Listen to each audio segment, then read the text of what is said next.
ఒక జన్మంతా చెయ్యవలసిన సాధన ఒక్క శివరాత్రి నాడు చేస్తే చాలు. ఇక ఇంతకన్నా నువ్వు ఉపాసన చేయడానికి తేలికైనటువంటి రోజు రాదు. ఎందుకని? ఆయనే జ్ఞానజ్యోతిగా ఆవిర్భవించాడు.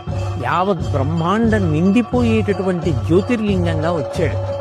ఈ రోజున ఎవరు నన్ను ఉపాసన చేస్తారో, ఎవరు జాగరణ చేస్తారో వాళ్ళని నేను అనుగ్రహిస్తానన్నాడు. 84 లక్షల జీవరాశులలో దేశకాలములను తెలుసుకుని, ఆ తిథి యొక్క గొప్పతనాన్ని తెలుసుకుని ఉపాసన చెయ్యగలిగినటువంటి శక్తి ఎవరికి ఉంటుంది?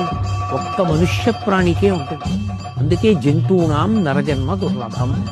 అటువంటి నరజన్మ ఎత్తిన తరువాత మరి మహాశివరాత్రి లాంటి పర్వదినాన్ని విడిచిపెట్టేసుకుంటే దాని వలన ఎంత ఉపాసన కోల్పోయాం.